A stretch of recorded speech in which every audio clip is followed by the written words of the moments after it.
परिवर्तित हो गए। व्यास जी ने श्रीमद् भागवत रूपी दिव्य प्रेम ग्रंथ को प्रकट कर दिया, जिसमें 18,000 श्लोक, और अपने पुत्र सुखदेव को ये भागवत प्रदान की। सुखदेव सबसे बड़े प्रेमी हैं, भगवान शंकर के अवतारी हैं, और ये भागवत उनको प्रदान की। और जब सप्त दिवस मरने का श्राप लगा राजा परीक्षित को, शुकताल में गए, तो वही परीक्षित के माध्यम से ये भागवत हम सभी लोगों के पास में आई। ऐसी भागवत की परंपरा है। तो श्रीमद् भागवत भगवान के द्वारा गाया हुआ ग्रंथ है। श्रीमद् भगवत गीता भगवान के द्वारा ये गीता प्रकट हुई जब दोनों सेनाओं के मध्य में अर्जुन का रथ खड़ा है। अर्जुन ने अपने सगे संबंधियों को देखा कि जिनकी उंगली पकड़ के मैंने चलना सीखा, जिनकी गोद में खेल करके कूद करके हम बड़े हुए, अपनों के साथ में मैं नहीं करूंगा। युद्ध विमुख हो गया, तब गीता प्रकट हुई। बंधु, पार्थ ना होता तो गीता ना होती, पार्वती ना होती तो राम कथा ना होती, और परीक्षित ना होते ये भागवत ना होते। ये तीन जो पाक्षर वाले हैं, पास से परीक्षित भागवत प्रकट हुई, पास से पार्थ भगवत गीता प्रकट हुई, और पास से पार्वती राम कथा प्रकट हुई। तो ये भागवत क्या है? भगवतः प्रोक्तम भागवतम, जो भगवान की वाणी से प्रकट हुआ उसको भागवत कहते हैं। अथवा भगवतः चरितम यस्मिन् तद भागवतम, जिसमें भक्तों के चरित्र पहले आए। भागवत आप सुनेंगे तो उसमें भक्तों के चरित्र पहले आए, और भगवान का चरित्र जो है वो बाद में आया है। तो जिसमें भक्तों के चरित्र पहले हो, भगवान का चरित्र बाद में हो, वो है भागवत। अथवा श्री राधायाम गुप्त चरितम यस्मिन् तद भागवतम, जिसमें राधा रानी का जो चरित्र है वो गुप्त रूप से आया है, स्पष्ट रूप से नहीं है। कहीं गोपी कहीं वधू, इस प्रकार से संबोधन किया गया। क्यों किया गया? ये जो चीज कीमती होती है ना, उसको छुपा करके रखा जाता है। जैसे आप कोई घर बनाओ, तो कोई आपका अपना सगा मिलने के लिए आए तो एक एक कमरा दिखाते हैं कि ये ड्राइंग रूम है, ये बेडरूम है, और ये गेस्ट रूम है, और सब दिखा देंगे, किचन बाथरूम सब दिखा देंगे, लेकिन एक जगह नहीं ले जाएंगे जहां आपकी धरोहर रखी होगी, जहां तिजोरी रखी होगी, वहां नहीं ले जाएंगे, वहां नहीं दिखाएंगे कि ये हमारी तिजोरी है, ऐसे जहां में चाबी फिट होए ना दिखाएंगे। क्योंकि जो जहां कीमती वस्तु रखी होती है ना, वो गोपनीय होती है। तो ऐसे भागवत रूपी भवन में, शब्दों की तिजोरी में भागवताकार ने राधा तत्व को छिपा करके रखा है। अरे गहरे नत्थु खैरे की बस की बात नहीं है, वो ढूंढ करके दिखा दे। तो बंधु, भागवत क्या है? भगवतो श्री राधा कृष्णोपि स्वरूपम यस्मिन् तद भागवतम। ये भागवत क्या है? राधा कृष्ण का स्वरूप है, जाके जो अक्षर है कैसे कार्य कार्य, और कन्हैया कैसे कार्य, अक्षर कैसे कार्य। जैसे राधा रानी का जो चरित्र भाग जो है ना, बड़ा टेढ़ा मेढ़ा है। राधा तत्व बहुत ऊंचाई की बात है, बहुत ऊंचाई की बात है राधा तत्व। तो ऊंचाई पे कोई पहुंच नहीं सकता है। तो ठीक इसी प्रकार से भागवत में, भागवत का जो अर्थ है वो भी बड़ा टेढ़ा मेढ़ा है। और इतना ही नहीं, विद्वान की परीक्षा जो होती है भागवत, और हम लोगों के पास में 4 महत्वपूर्ण चीजें हैं। क्या है? पहला है शरीर, और दूसरा है मन, तीसरी है बुद्धि, और चौथी है आत्मा। ये भागवत के जो 4 अक्षर हैं, इन 4 अक्षरों का हमारी इन 4 चीजों से बहुत बड़ा लगाव है। क्या है? लगाव। भा माने क्या है? भक्ति। और भक्ति का जो संबंध है वो किससे? आत्मा। किससे है? आत्मा से। भक्ति का संबंध शरीर से नहीं है, मन से नहीं है, बुद्धि से नहीं है। शरीर 4 धाम की यात्रा कर सकता है, शरीर वृंदावन जा सकता है, शरीर माला जप सकता है, लेकिन भक्ति शरीर नहीं कर सकता। तो भक्ति का संबंध किससे है? आत्मा से। और दूसरा है गा। गा माने क्या है? ज्ञान। और ज्ञान का संबंध किससे? बुद्धि से। बुद्धि क्या है? ज्ञान का केंद्र, ठिकाना। बुद्धि और ज्ञान का तारतम्य है। बगैर बुद्धि के ज्ञान का कोई अस्तित्व नहीं है। ज्ञान कहां ठहरता है? जब बुद्धि में। तो ज्ञान का संबंध किससे है? बुद्धि से। बामा ने कहा वैराग्य।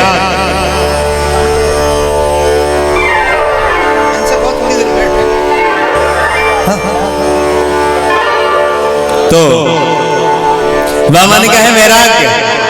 अब वैराग्य का संबंध किससे? मन से। मन के हारे हार है, मन के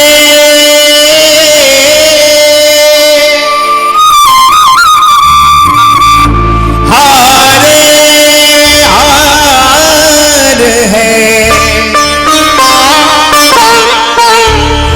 मन के जीते जीत मन ही मिला बेराम से, मन ही करा बेफरी। जिसने अपने मन में हार मान ली तो वो पहले ही से हार गया। तुम और मन के जीते जीते।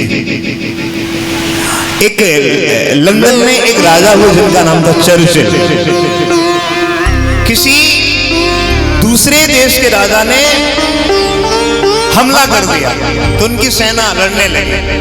जब सेना पराजित हो गई, आधी सेना मारी गई, तो चर्चिल ने खुद संभाला मोर्चा और उन्होंने एक नारा दिया, V for victory, V for victory.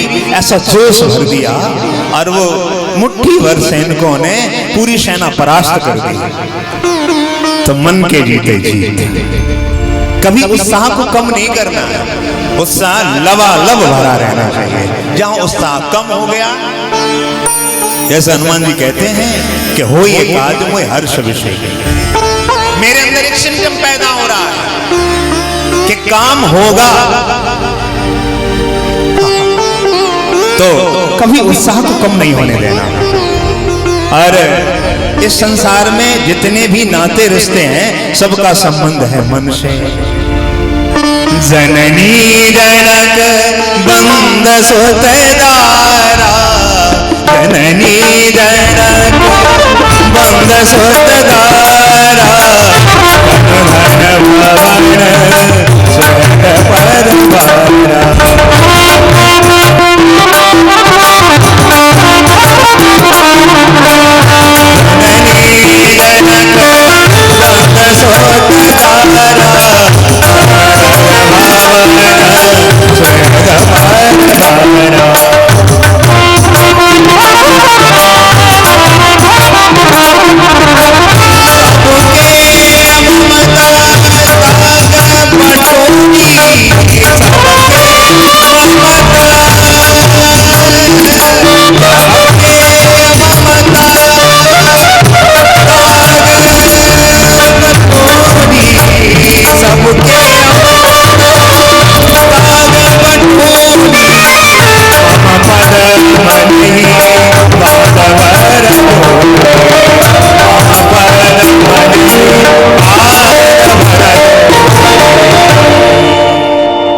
ये जो मन है संसार में 10 जगह फंसा है।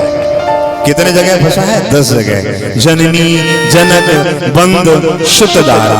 जननी माने माँ में, जनक माने पिता में, बंधु माने भाई में, सुत माने बेटा में, दारा माने पत्नी में, तन धन भवन सुहृद परिवार। और एक समय ऐसा है तो सब जगह से मन को हटा लेना चाहिए। ये कथा क्या करती है? जन्मों के भटके हुए मन को सुधारने का काम करती है। हम लोगों का जो मन है ना, जन्म जन्मांतरों का भटका हुआ है। जन्मों के बिखरे हुए मन को समेटने का काम करती है। तो मम पद मन ही बांधवर डोरी। भगवान कहते कि मेरे चरणों में अपने मन की डोर बांध दो। इस संसार में तन के और धन के ग्राहक है, मन का कोई ग्राहक नहीं है। मन का अगर कोई ग्राहक है तो वो मोहन है, और कोई दूसरा ग्राहक नहीं। धन देना चाहो तो 1000 लोग तैयार हैं कि मैं ले लूंगा। धन देना, और धन के तो तमाम ग्राहक बैठे हुए। मन का कोई ग्राहक नहीं है, मन का ग्राहक है मोहन। मन एव मनुष्याणां कारणं मोक्ष बंधयो।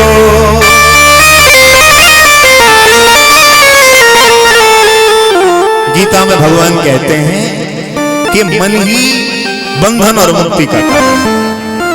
संसार के तरफ अगर ये मुड़ जाए ना तो जीव बंध जाता है, परमात्मा के तरफ मुड़ जाए ना तो बंधनों से मुक्त हो जाता है। जैसे एक तारे की चाबी हो, एक ही हो, तारे की चाबी एक ही हो।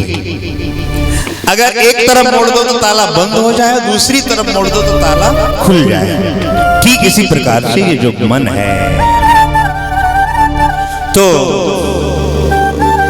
बाबा ने क्या है, वैराग्य। अब वैराग्य का संबंध किससे, मनुष्य। और उसके बाद में चौथा अक्षर है ता। ता माने क्या है, त्याग। और त्याग किसको हो महाराज, शरीर को।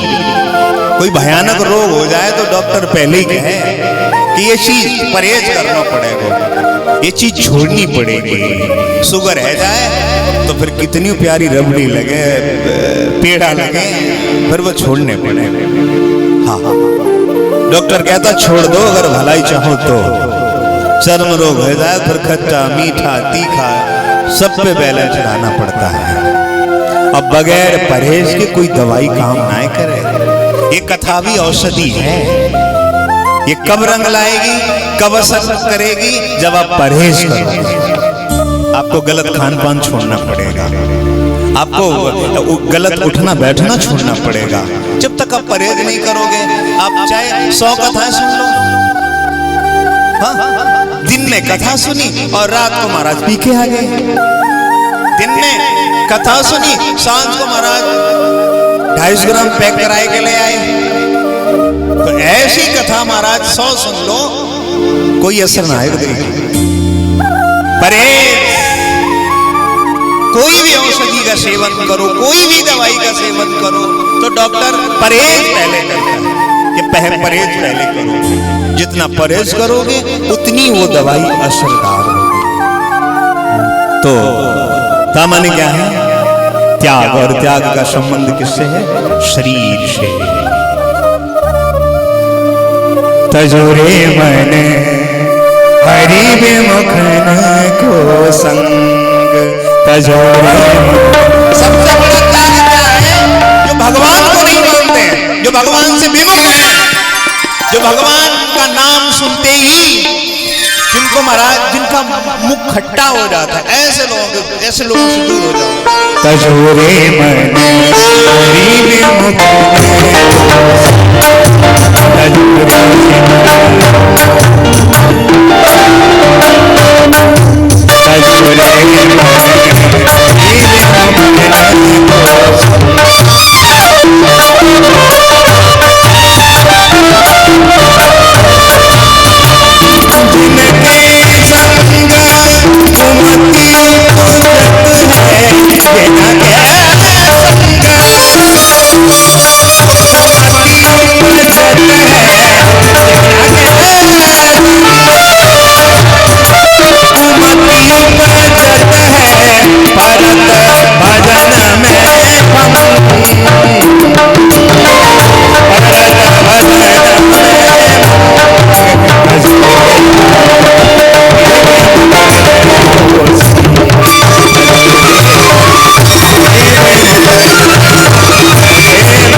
जाके संग कुमति उपजत है। बुद्धि खराब हो जाए, खान पान खराब हो जाए, रहन सहन खराब हो जाए, ऐसे लोगों से दूरी बना।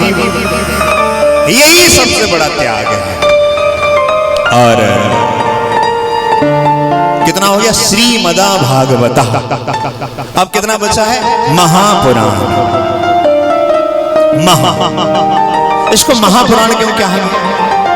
जो पुराण है उसमें 5 लक्षण है, और जो भागवत है ना, इसमें 10 लक्षण है। इसमें 10 लक्षण बताए गए, इसलिए ये महापुराण है। और पुराण का सबसे बड़ा अर्थ है पुरापि नवम।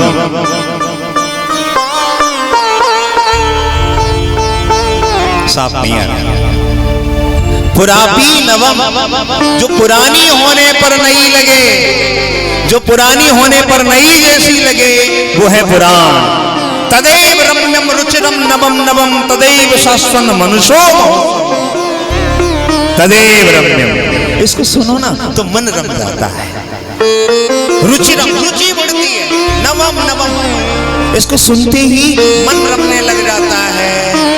रुचियां नई नई बढ़ने लग जाती हैं। तदैव शाश्वत मनुष्यो महोत्सवम, ये मन का महोत्सव है। संसारियों के यहाँ होते हैं उत्सव, और भगवान का क्या होता है? महोत्सव। हम लोग यहाँ घर में क्या होता? तिलक उत्सव, विवाह उत्सव, ये उत्सव होते हैं। लेकिन भगवान का क्या होता है? महोत्सव। तो यहाँ पर क्या चल रहा है? महोत्सव। बंधु, हम लोग जो है ना, इसको वर्षों से सुनते आ रहे हैं। ये पुरानी नहीं हो रही है। कोई भी किताब खरीद करके ले आओ, कोई नॉवेल खरीद करके आप घर ले आओ, एक बार पढ़ोगे दोबारा पढ़ने का मन नहीं करेगा, उसकी तरफ देखने का मन नहीं करेगा। वो 5,500 वर्षों से निरंतर कही जा रही है, सुनी जा रही है, फिर भी उत्तर इसमें महाराज वृद्धि होती जा रही है। और बंदो, टीवी पर, मोबाइल पर इसको देख रहे हैं, सुन रहे हैं कि महाराज अभी वृंदावन में सुनी, गोवर्धन में सुनी, अपने रिलेटिव के यहाँ, अपनी रिश्तेदारी में सुन के आए हैं। अब गांव में है रही है कथा, तो मन निरंतर लगा हुआ है। क्यों लगा हुआ है? ये नई जैसी लग रही है। क्यों लग रही है? क्योंकि सूर्य की किरण कभी पुरानी नहीं होती, चंद्रमा की चांदनी कभी पुरानी नहीं होती, गंगा जल भी कभी पुराना नहीं होता।